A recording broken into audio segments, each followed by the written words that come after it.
when I was a soldier, I sat in with a band. I sat in with Mr. Buddy Charles, who was Irvin Charles' father. Irvin was one of the great bass players of Fats Domino band.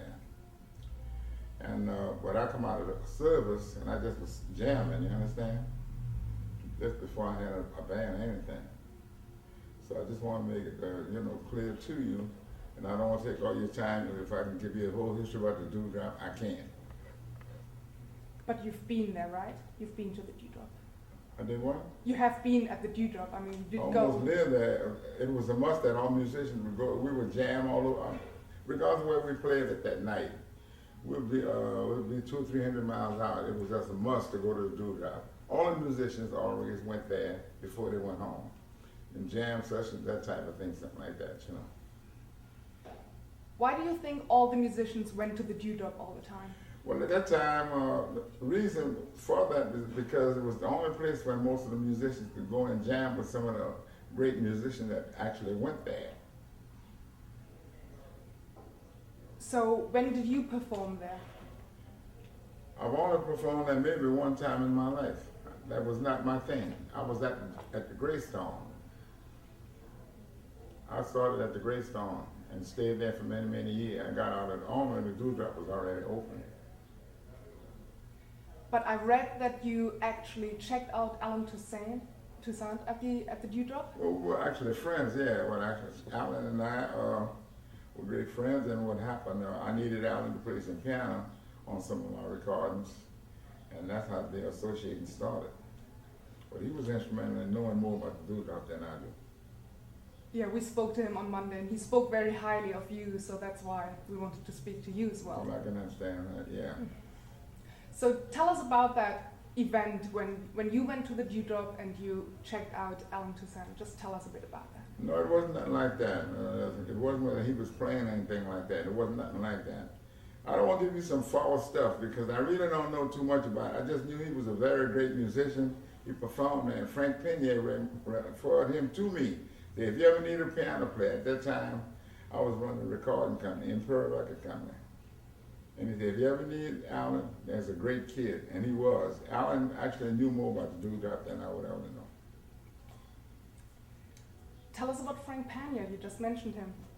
Frank Pena, I never worked for the man, I'm trying to tell you, The main thing about Frank, he and Paul ran the back of the restaurant.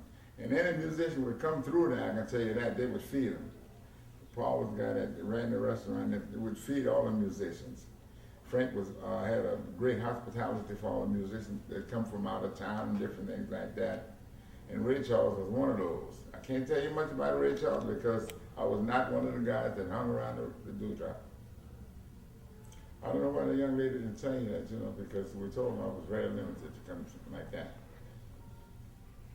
Let's talk about the music at the time, but you're being considered as one of the pioneers of New Orleans R&B music. Just tell us about that.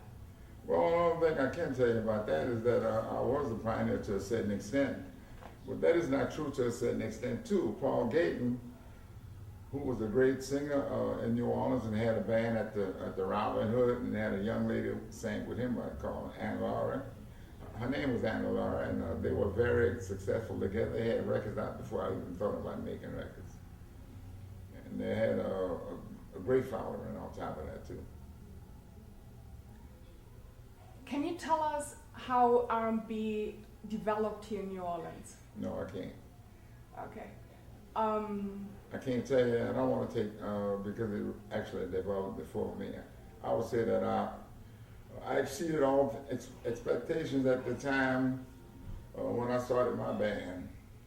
And this is not about me, it's about the dewdrop. And I was very successful with my band. I had the greatest musicians in town at the time. And we were recognized because we always made our music, it just had to be right because we were ex-jazz players trying to convert to something that's commercial that would sell. In other words, when you're a record, otherwise what I'm trying to say, you have a record for jamming all the time, but just having fun. And we wanted to do something to make it where the public would say, we want Dave Bartholomew band, one of those type of things. And when we actually did was created a great band, and we had a hell of a following. So what type of music did they play at the Dewdrop in?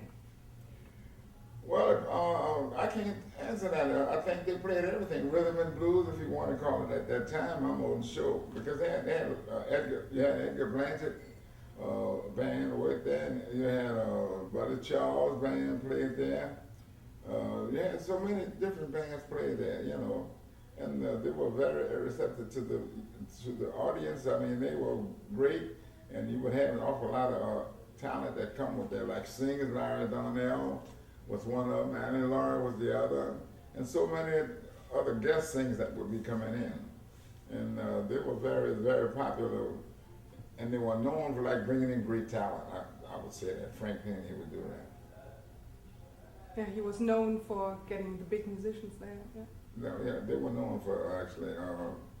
In other words, if you went to the Dewdrop, you would actually hear some good music. And they had some great shows as well, apparently. Oh, he had some hell of shows there. Do you remember any of those?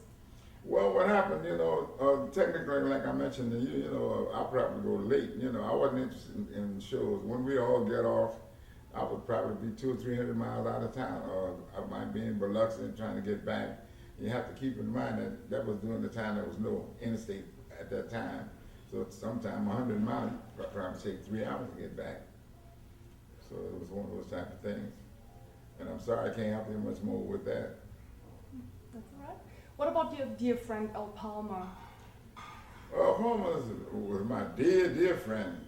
Wouldn't be for Earl, I wouldn't be here. And with the same vice versa. Earl and I were very great friends. And what actually happened, he and I were very close together musically. You know, we talked about what should be done with the band. So Earl was the singer, I was a dancer, and his mother and his mother's sister, they were instrumental in being showgirls. So he come from a great family that was out there and knew what the public was looking for, and he was very instrumental in helping my career out. Sometimes we make something like a record, and I said, "What you think about it? Do you think it would sell?" And he would say, "Well, no, I think it's a little bit too hip. Well, let's get out of, you know," because we were, like I mentioned to you, we were crazy about jazz. So that's the only thing I can tell you about that. We actually stuck together because we wanted to be successful. And Al Palmer is said to have performed at the Dewdrop Inn as well. Earl Palmer was in my band. He wasn't at the Dewdrop, he was in my band. For a jam session, something like that, yes. But that is for the Dewdrop as well. I mean, because people do say No, he didn't work for the Dewdrop. You keep something what people say. You know what happened when you have a successful, everybody have a tendency like me. I don't have no business here talking to you about that, because the young lady that told you that I thought she would be here, she went to school with my daughter, I was told. And that's one reason why we actually came over here for that. So we wanted this to be, you know, not nice to her. The band couldn't do well rehearsed 2 or 3 times a week. If we had some gigs, we still rehearsed. And Earl Palmer was one of those guys, Mr. Clarence Hall, and name a few, my Kennedy. And when I started the band, I was the youngest one in the band. Because what happened, it was wartime. I had just gotten out in 1947 out of service. And I had worked with all different bands. When I was 14, 15, I was playing with all the different bands in the area. Like Claiborne Wills and down in Central Louisiana. All of these, at the time, all these bands were big bands. They were 10 to 12 pieces or more, and they were reading bands. And then with that thing called rock and roll and all that kind of stuff, that hadn't happened at that time. Benny Goodman was, with his trio, was the idea that gave us the idea, let's do this individual type thing. The reason why I say that, he had a big band, like maybe 15, 18 pieces. But he had a trio on there. I think Teddy Wilson, Lionel Hampton, Gene Krupa, and I can't name a piano. And everybody would marvel at the way they would get together with this trio. I mean, this quartet would upset the people. So I think that was the beginning of the jam sessions, that kind of stuff. Tell us about your collaboration with Fats Domino. Well, we're not talking about me. You're talking about somebody else. I did that already for some other people. You're not interviewing me. They're writing a book on me and somebody trying to get a move, so I don't think that had anything to do with this. What about the restaurant, Ducky Chase?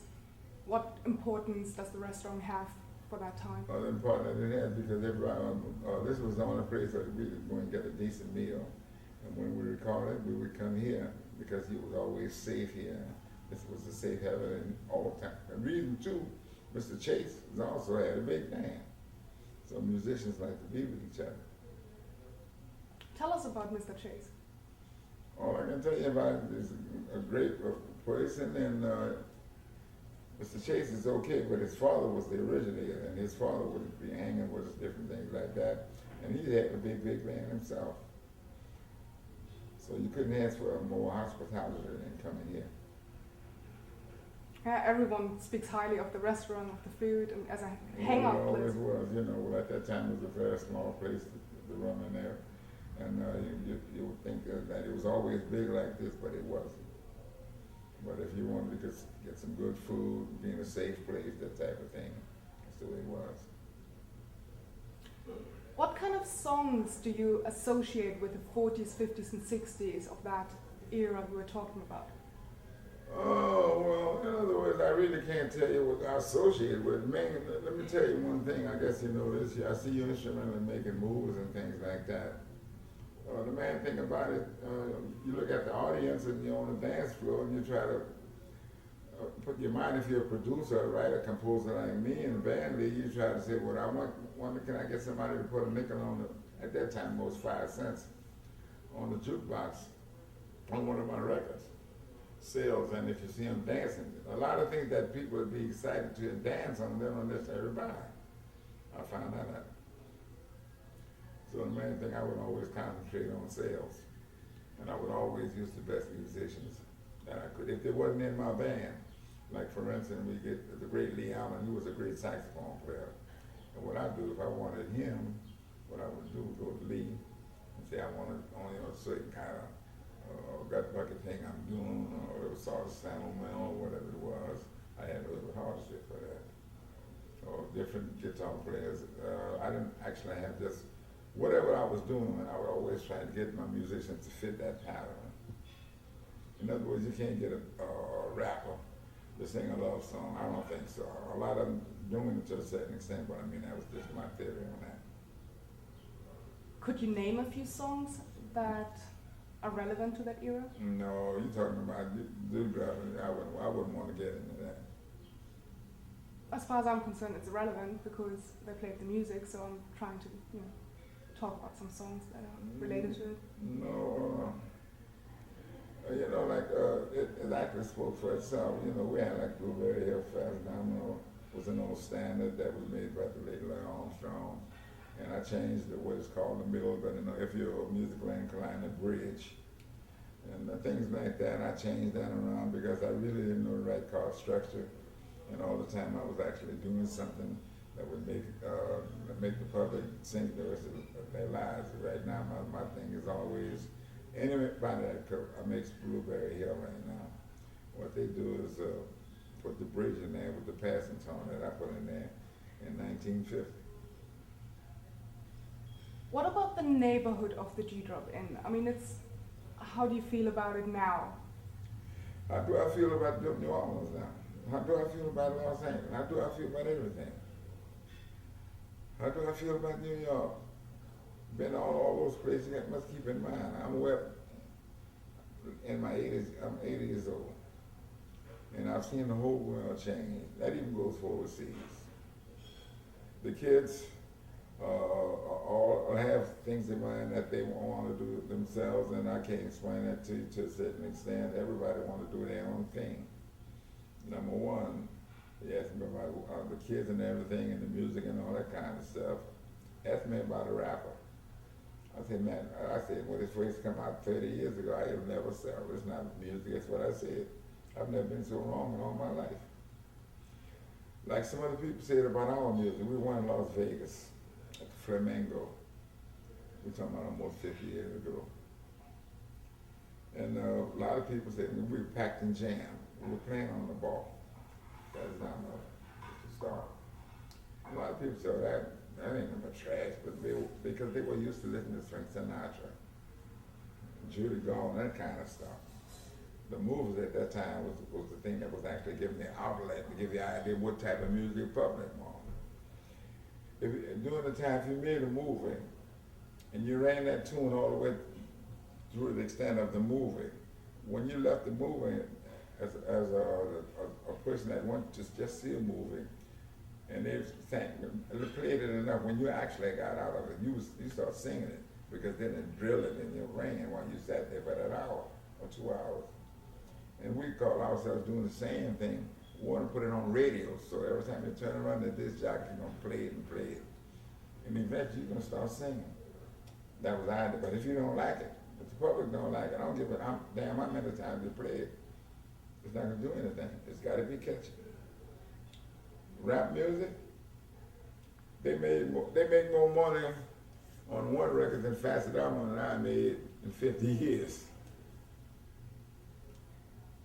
And I said it would never sell. Who am I? I didn't know. I experimented too, did a lot of things. They said my music was trash too. So it was just one of them kind of things. But R&B sold really well here. Not only here, all over the world. We did fine. We even sold in Utah. We went all different places, Los Angeles, in Hollywood, all that kind of stuff. Beverly Hills, everywhere. Fats Domino drew all kinds of them. What kind of shift do you think the music scene took after the British invasion of the Beatles? I really don't know. The greatest thing that happened, a lot of other people came through. I think some of the good singing came back. Just to name one singer, Luther Vandross, that came back. He had a lot of like that, you know. I thought that was a real nice trend that and he had a lot of other good singers. I can't name them all, but that was very nice, and I still think it's here. But our methods of doing our thing at the time was, well, okay, what we're gonna do is get something that Dustin Soup can sell. Talk about our distributors. Now the distributor in Los Angeles might be different from the one in Atlanta. The one in Atlanta could be selling different things, and all at once we started collaborating between all the guys in that area to push it with the disc jacket that they control in that area. And we found out if you concentrate on Dustin so and so, that first one time Fats Domino controlled 99% of the universe in sales. But don't ask me how I knew anything about it, because I started getting the trades. Cashbox, Billboard, and so forth and so on. Right. Let's talk a bit more about the music. What do you think, what role did music play in those days, in the 40s, 50s, and 60s? I can't mention that to you, because I don't know. Well, you're a musician, you were part of that scene, and that's what I'm asking you. Well, it's supposed to be about the dewdrop, now you're asking about me. Right, but you're not sharing much information about the dewdrop, so I'm trying to elaborate. And the music plays a huge part with the dewdrop. I can't tell you that, I don't know. Right, why don't we wrap this up, because I think you have better things to do, and so do we. What'd you say? Is that okay? I think you answered a few questions, that's fine. Okay, well, I appreciate it. Thank you. Thanks for your time. You're quite welcome.